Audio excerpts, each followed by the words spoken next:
मूलं गुरोर्मूर्तिः पूजामूलं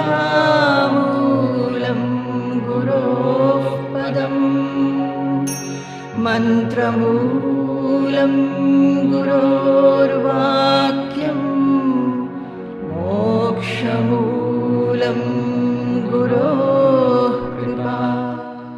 Harihi, Harihi Om Tas. Jai Guru. My dear viewers, I would like to recite in a chorus manner, all of you participating along with me, 3 times the auspicious monosyllable Omkara. Whenever you hear Omkara, people do not have a clear idea. It is a syllable. We call it a monosyllable. But it is consisting of 3 syllables. The first is A, the second is U, the third is A plus U will make O, and when the Anuswara is added to it, it becomes Om.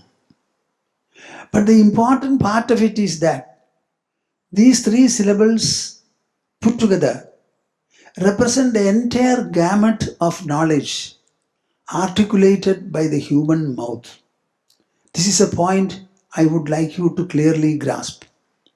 By chanting of Om, we are trying to stimulate and activate the entire knowledge system in our personality. Modern cardiologists and other medicinal experts say that the chanting of Om has got a very specific effect on the biological heart of the human.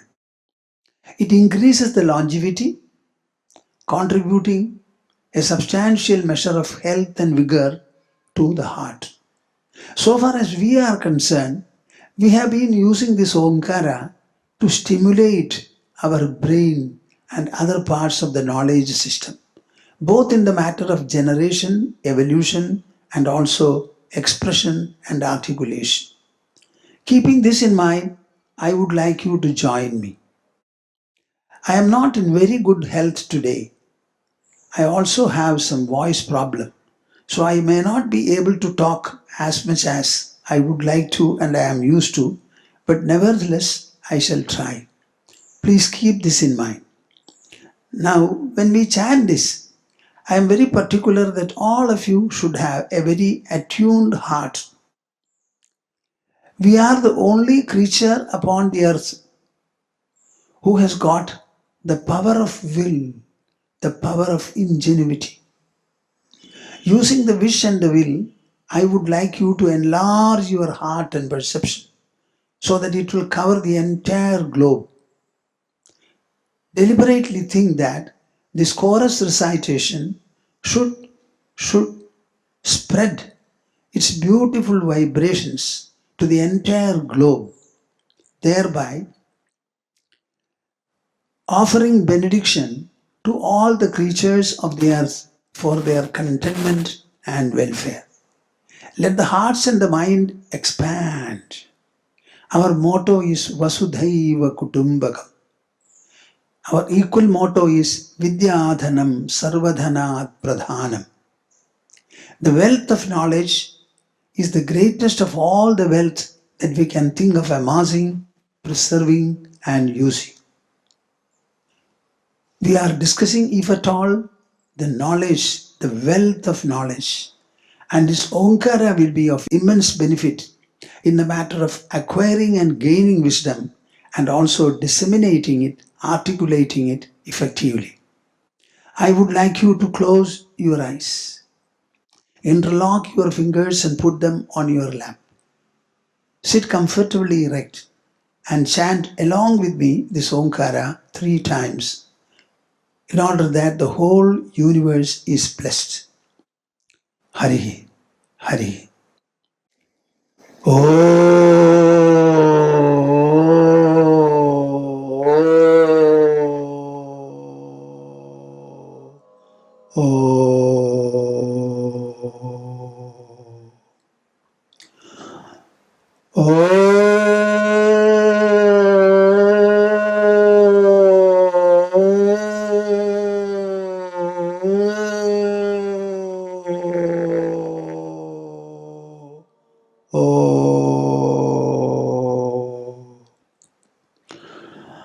Hari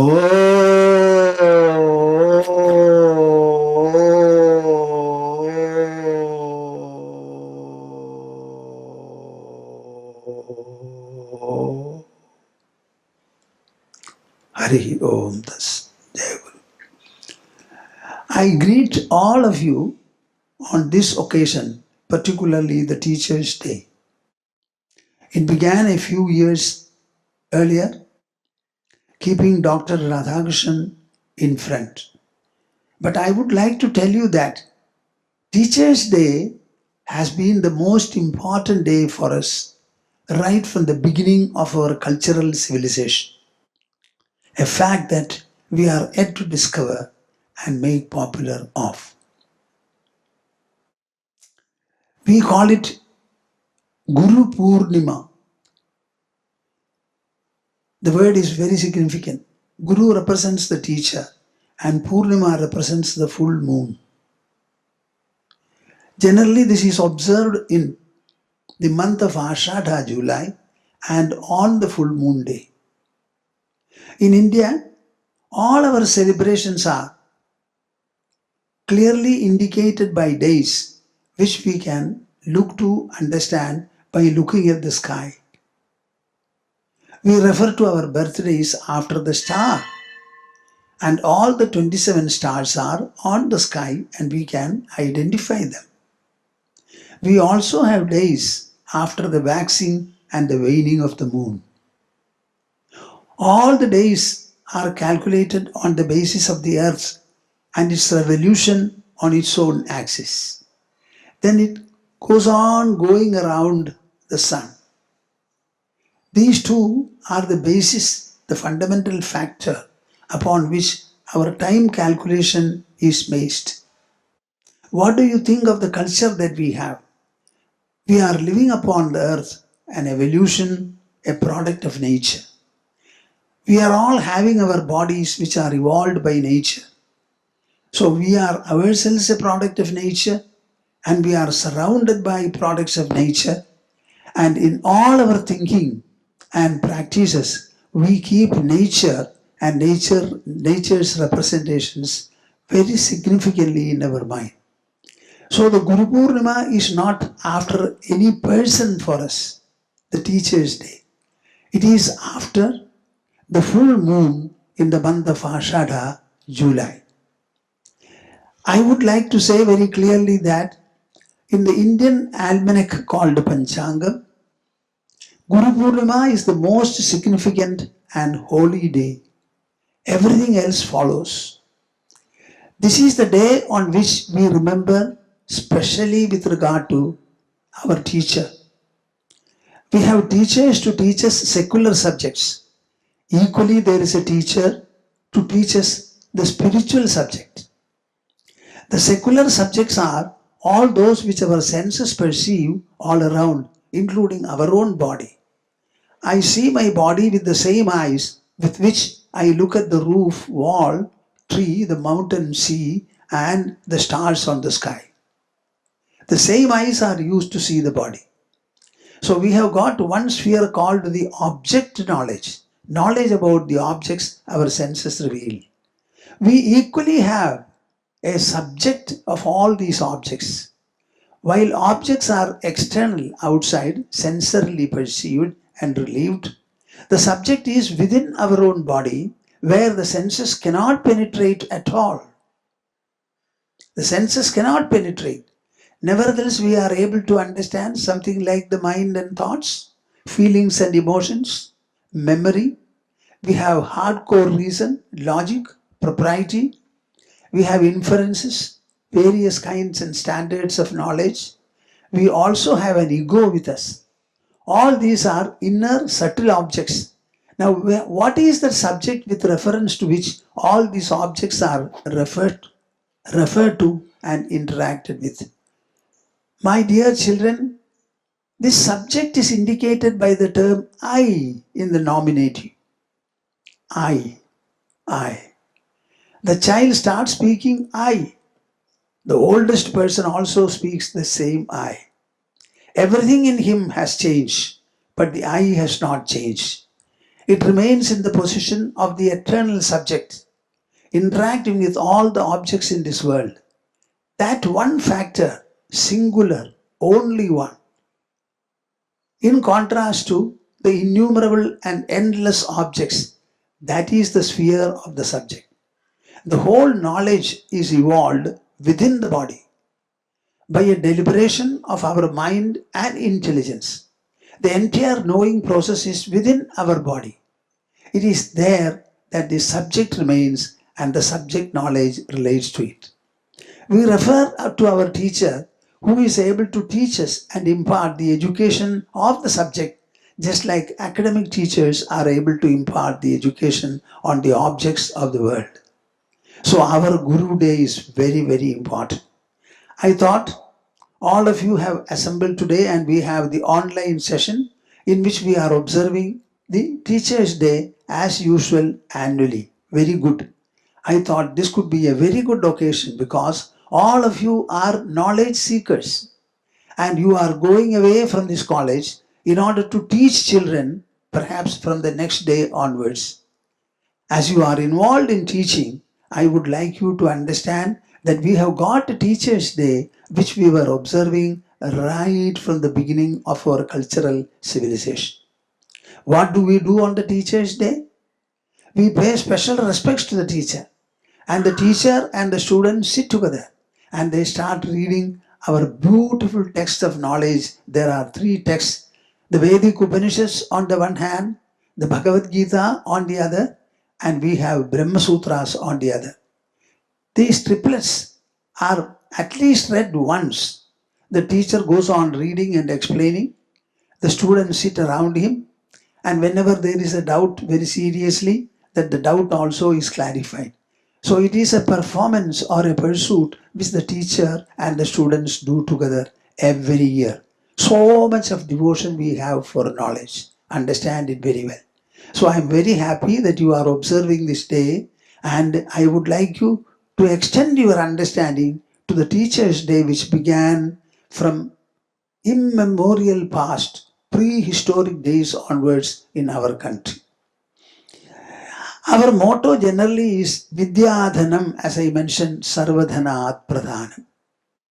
In our Sanskrit Subhashitams, you will find a number of verses which adore the place, importance, and purpose of knowledge. And knowledge can never be had all by oneself. It has to be learned. It has to be acquired. When you have to learn something, you have to go to somebody who has already learned it and who knows it. After some time, when a student has become intelligent, maybe he can read books and think. Even the books are written by people who know the subject earlier. So any kind of a learning will have to be from one who already knows that learning who already has. So in the context of learning, the relationship with a teacher, the adherence to the disciplines concerning learning and teaching are very, very important. So we consider Vidyadhanam as a wealth, Sarvadhanat Pradhanam. There can be land as a piece of wealth, gold, silver, cows, so many other things in this world. But of all the forms of wealth, the best of wealth is Vidya, knowledge. I am very happy that all of you are devoted to knowledge, and you are going to be a teacher. I am told that there are graduates and also masters in the student community here, and all of them are getting a training, and after the training they are going to teach students. So I am looking at you as teachers, not just students. About the teacher, I always think a teacher has to be by one's own option. You should love to become a teacher. Love to become a teacher. You should not take it up as a profession. If you say I am a professional teacher, I will be very sorry. You can say I am a loving teacher, I am a devoted teacher, I am a devout teacher, I am a passionate teacher. All these things you can say, but you cannot say I am a professional teacher. We don't want to make it a profession at all. You should be an abode and a source of knowledge. And this knowledge should be tapped by your students. Either physically they do it, that may not be possible.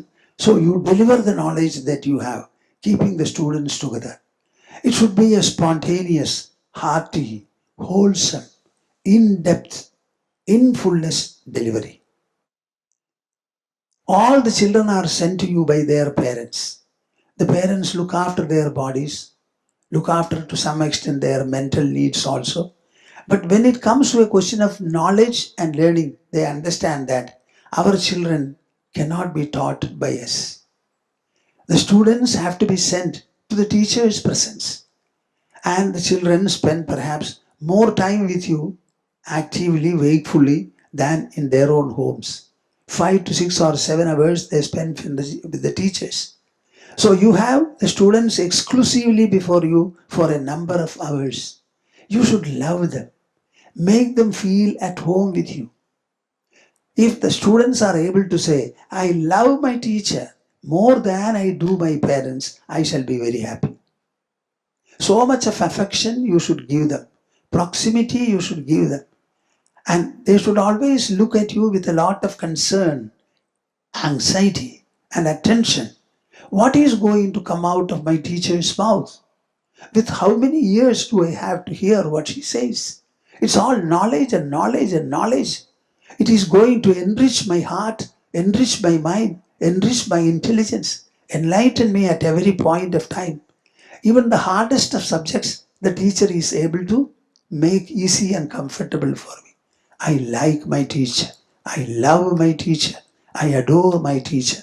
This kind of an impression, naturally, every student must have in your case. They should not be frightened by your presence. They should be anxious to see you before them in their front. This kind of an attitude can you develop. I consider teaching to be the noblest, uncorrupted profession, pursuit. Uncorrupted. What is it that you will be doing? You will be giving them knowledge. Knowledge. It is a product and an outcome that you have in your intelligence, mind, and heart. And you articulate it before them in one way or the other. It is just like the cow shedding its milk to the calf. It should naturally flow from your heart, and the students must be able to tap that from you. This is how you have to learn. Who will become a teacher? If you ask me, the best students should become teachers. Unfortunately, it is mostly the other way around. Those who are not able to get any other profession, they take to teaching. That's not right. You should love knowledge. If you are a lover of knowledge, you will excel in knowledge. If you are excelling in knowledge, that will be known by your performance and result. But generally, the best students are not going in for teaching. They are taken away by the industry because they pay phenomenally. We are not able to pay so much for our teachers. I have a clear opinion that the entire educational system should be revamped, as a result of which our teachers right from the primary classes are well remunerated, so that they will be very happy to conform to this course, this kind of a mission. The teachers are the ones who are molding and shaping our children to become the citizens of the country and the world. Mind you, today it is children. Tomorrow and the day after, they are going to be citizens. They will be differently placed in different walks and branches of life, in public administration, in running the country, in conducting the research, in also conducting the educational system. Everywhere you will find your children are spread. Now they are children before you. Later on they will be performers. Performers. They may be educationists, scientists, doctors, nuclear scientists. What can they not become? Everything they will be tomorrow. So understand the responsibility is to mold. The world seems to be recording a fact. The best of education is imparted during the primary 4 classes of a student, I am told. Classes number 1, 2, 3, and 4. But do we give that much of importance to these classes? I have my own doubt. The best of teachers, well qualified teachers, should be appointed for the first 4 classes, because people will not be able to detect, distinguish, identify the young ones. But they must have an insight, the teachers must have an insight to go into their psychology and intellectual structure and see who is worth what. Who is worth what. And sufficient inputs and guidance should be given. These 4 years, when well spent and well guided, you will find that they will grow into the best of students and best of scholars. I had a student, he is now in London along with his wife. Both of them are doctors, radiologists. He was a gold medalist right from the MBBS. When he was doing his MD, there was a short-term course being conducted for them. So he went to Bombay. And this boy was telling me, one day the lecturer said, see, all of you have come here to attend this course. At the end of it, we will also give you a certificate. You are only after this certificate.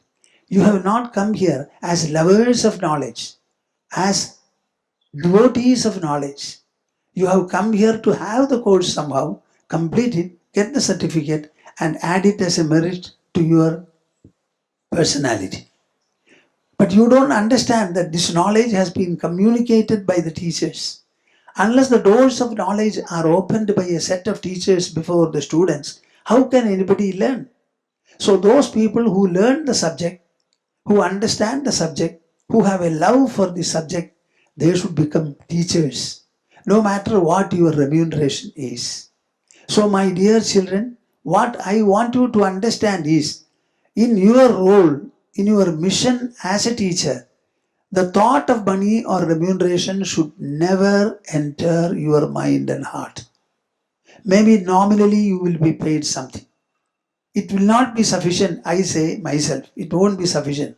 Our country has not grown, both in terms of economy and in terms of other enrichment, that we are able to understand and place our teachers very well and remunerate them sufficiently.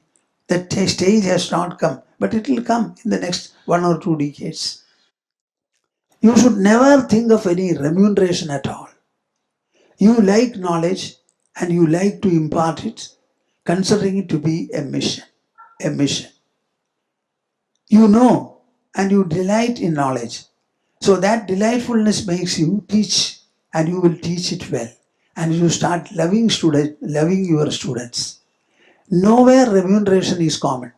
The employees of the state government do not get as much as the central government employees for the same positions are paid.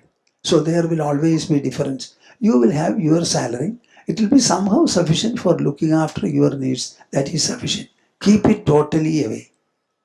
The moment you enter the gates of a college or the gates of a school, you should become a knowledge giver.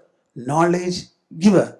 You are giving the wealth of knowledge, making your children wealthy, wealthier, and wealthiest. This should be the understanding that you have.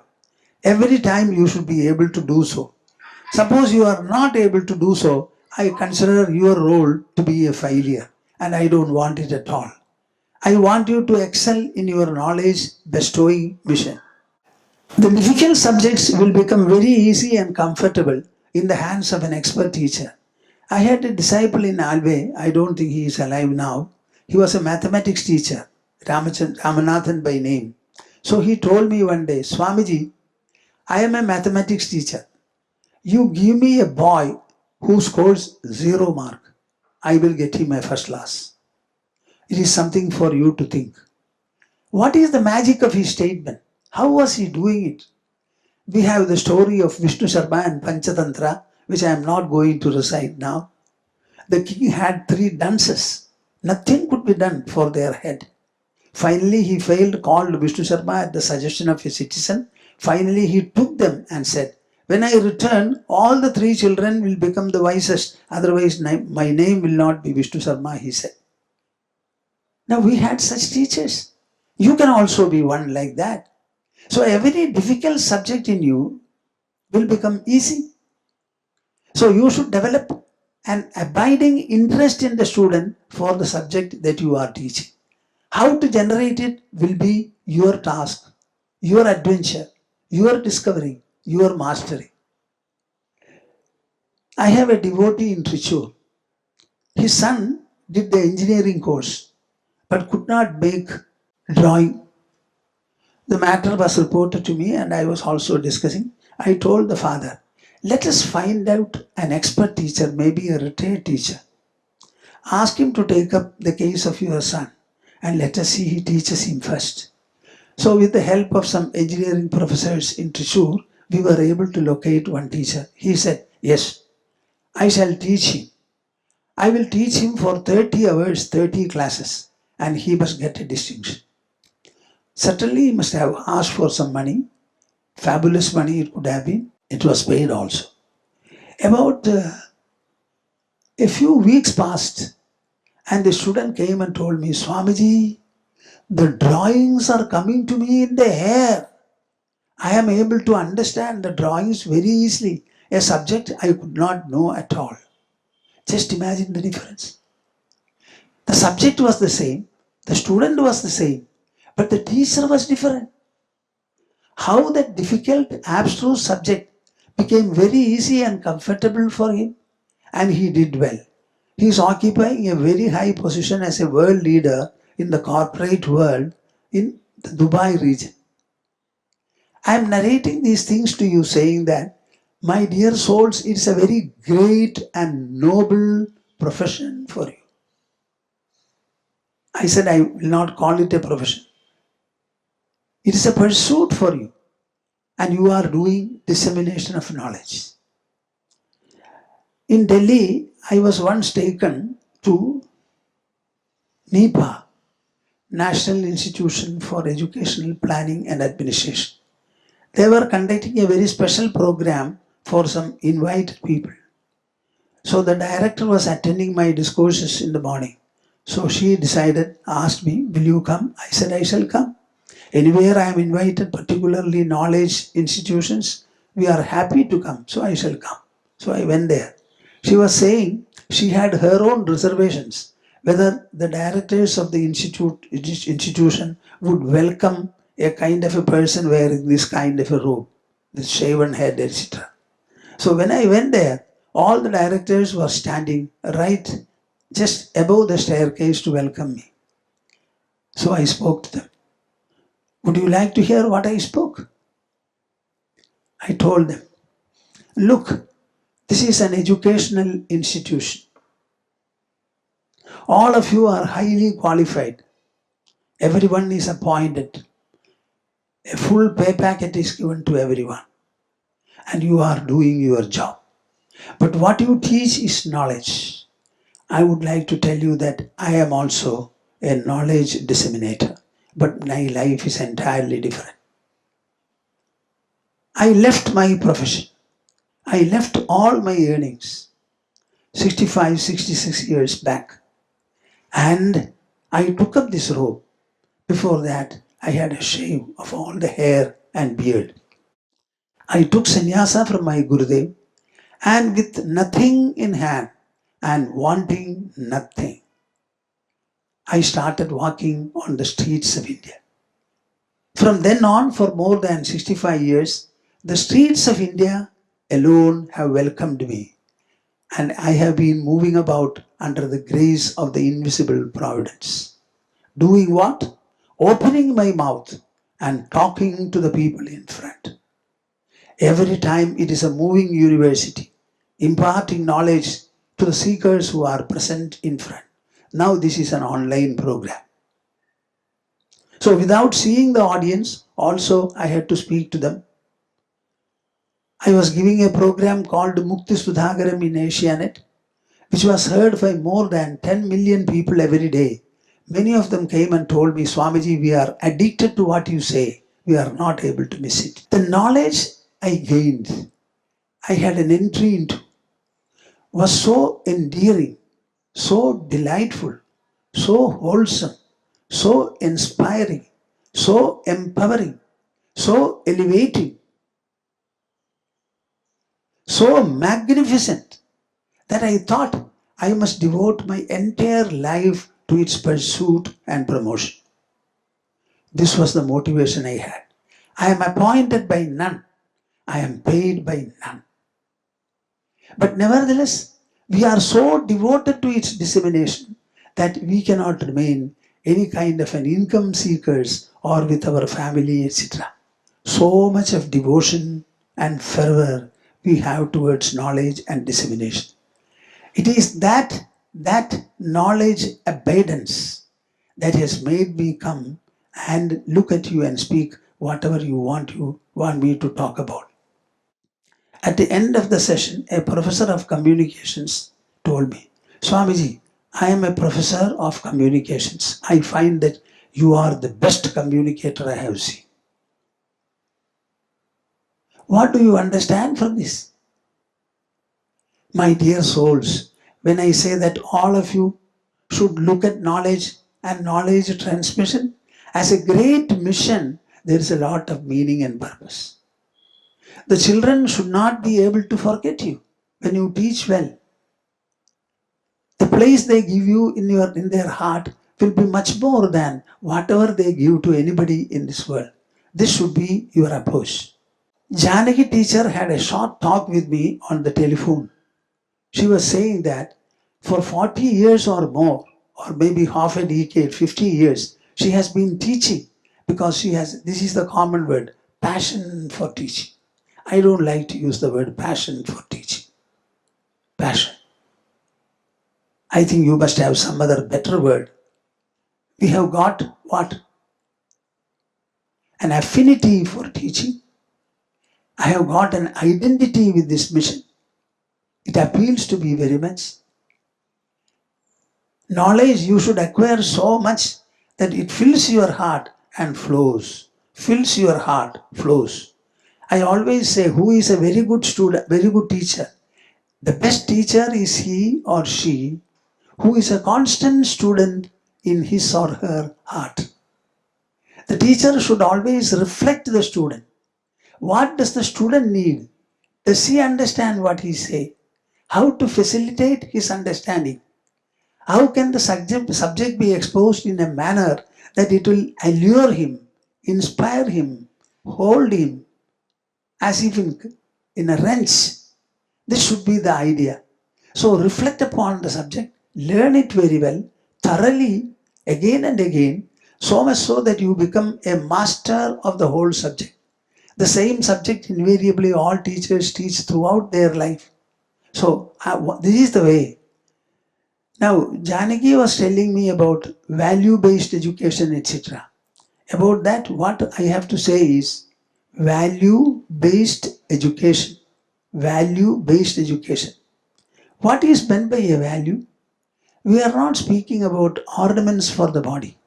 Every value is to enrich, empower, and elevate the mind and intelligence of man. The mind and intelligence. Our body is an external personality, a gross one. We have got a twofold personality.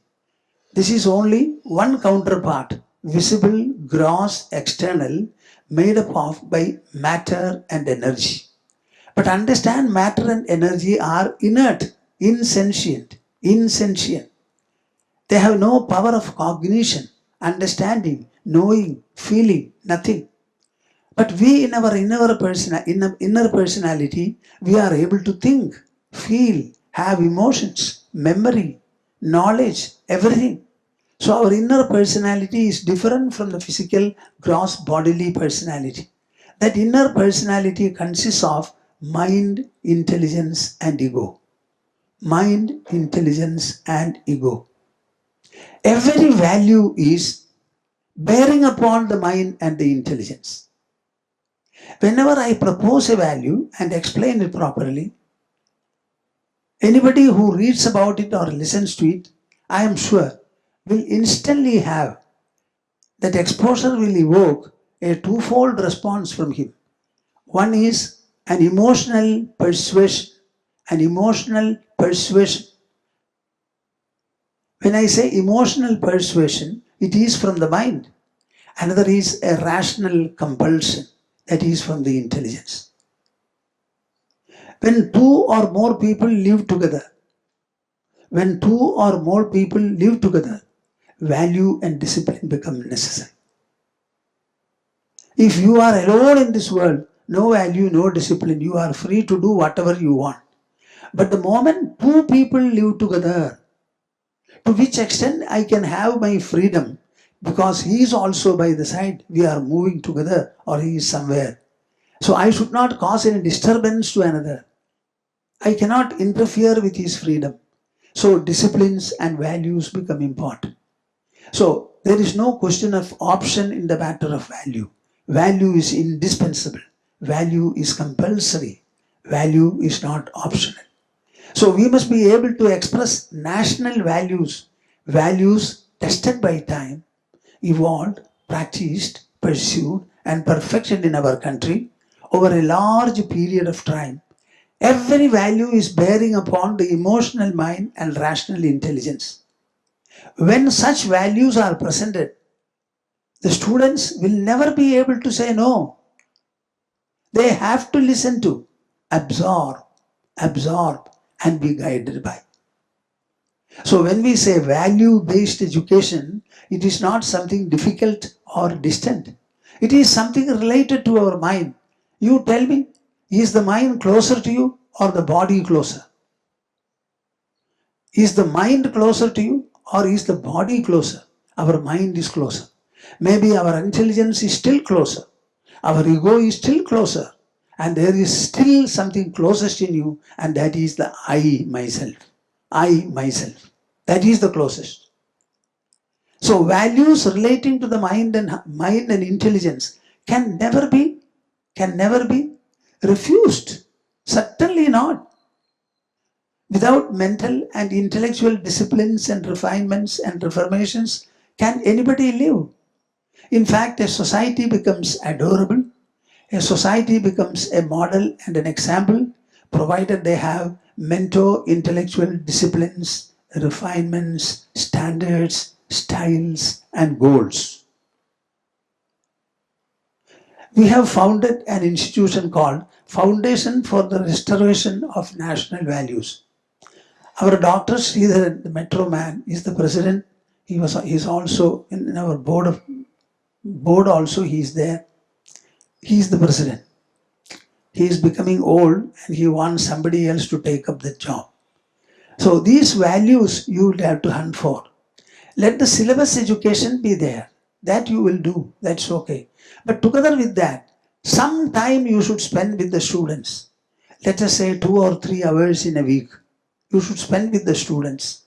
Only telling them about things of the mind and heart, mind and intelligence.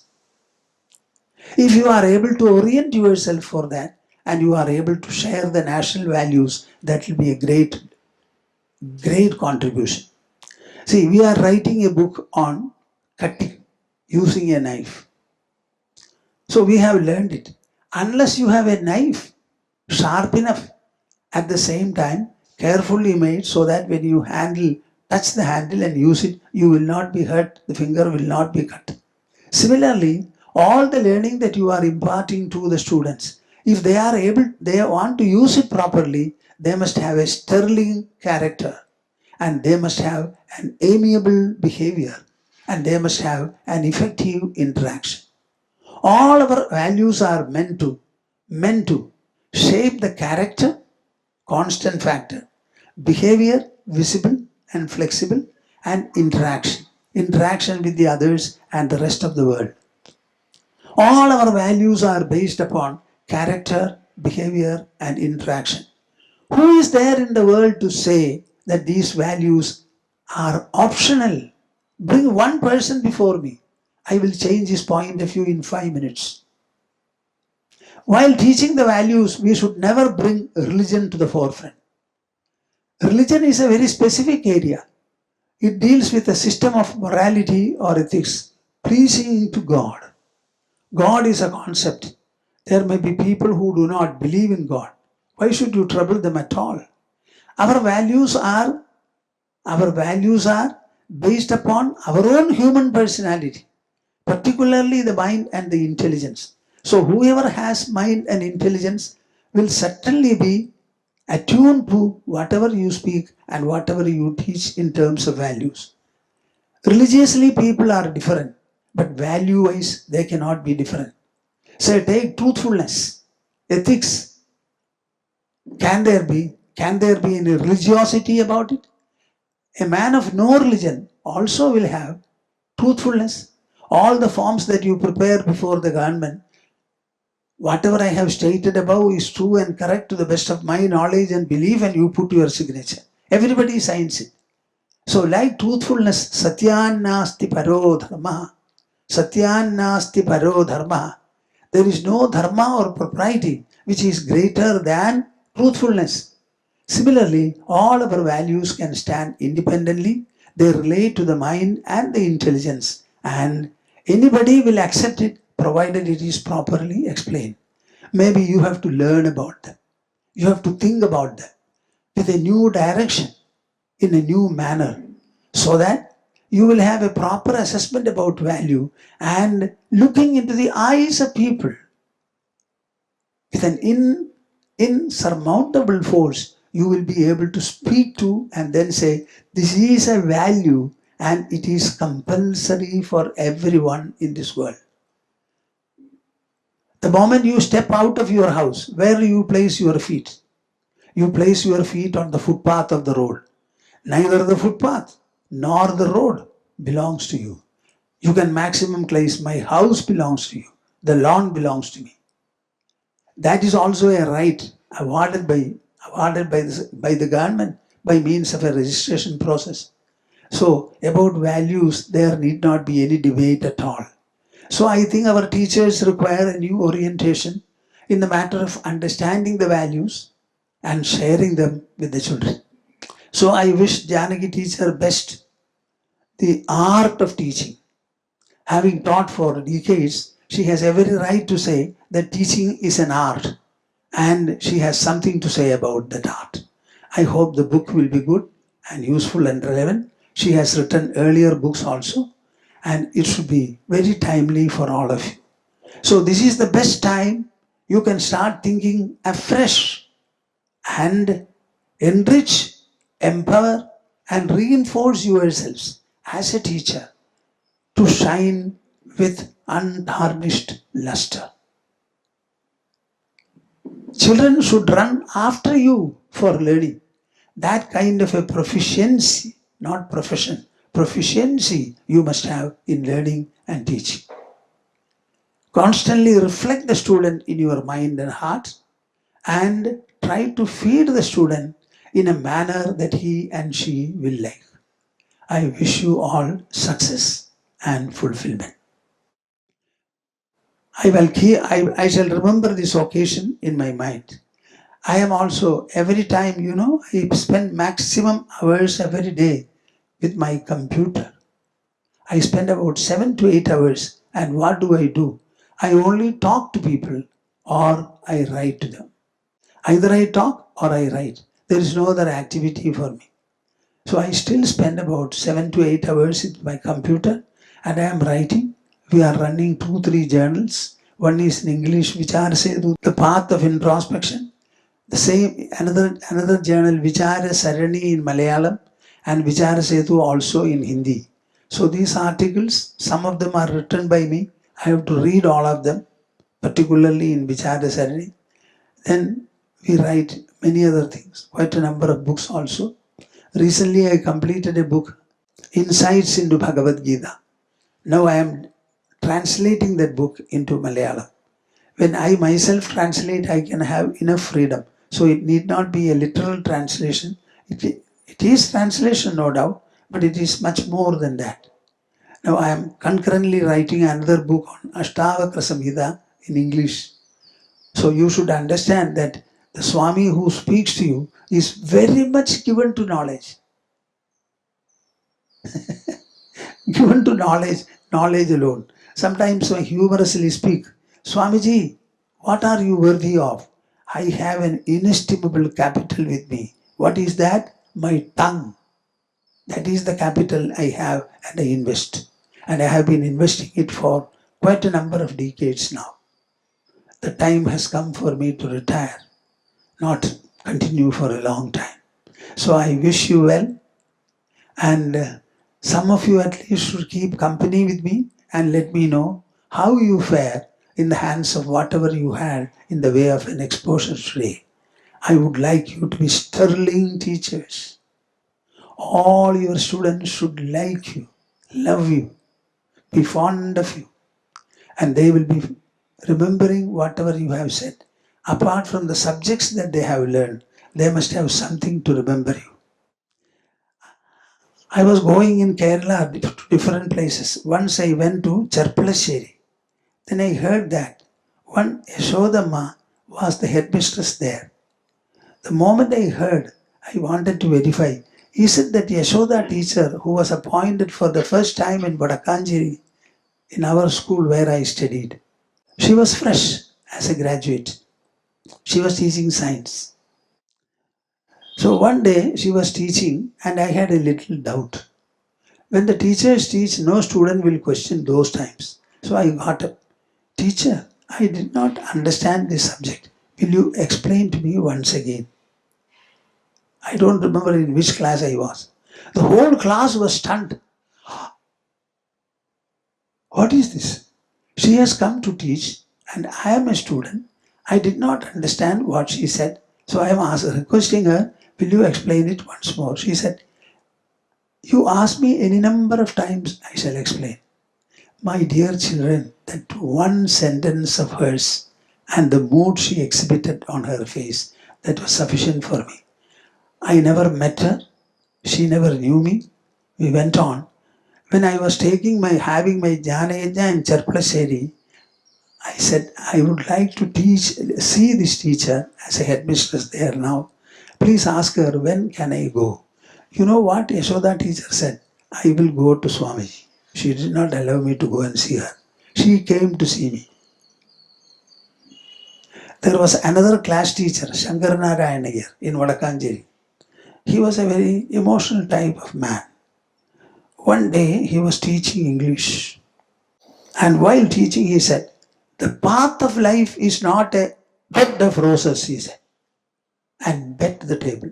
And in the process, his specs fell. And all the students started laughing. You know, this one sentence of his, the path of life is not a bed of roses. It is still in my mind. After becoming a sannyasi, one day I went to see him in Vadakanjeri. He was surprised. Surprised. I said, you are a teacher who taught us English. You know, our English teachers could not speak English well. I always speak better English than my English teachers. So they don't have any experience. They were teaching very well the grammar, etc. What a foundation we had. So I would like your students also to remember you like this. Oh, that teacher, he or she shines in my heart. I wish you well. I embrace all of you mentally and I bless you so that you will enter into this noble profession with a mental and heart framework which will enable you to flourish and excel in your pursuit and also to be remembered by your students forever. I will conclude the session by reciting a sloka and chanting Omkara once again, and then whatever is necessary I shall do. संवेद्यवर्जितमनुत्तममेघमाद्यं संवित्पदं विकलनं कलयन्महात्मन् हृद्येव तिष्ठ कलनारहितक्रियां तु कुर्वन् अकर्तृपदमेत्य शमोदितश्री कुर्वन् अकर्तृपदमेत्य शमोदितश्री Hari, Hari, Hari Om, Hari Om. We shall have a conclusion of Omkara collectively with the same frame of mind as I had asked you for in the beginning. Oh.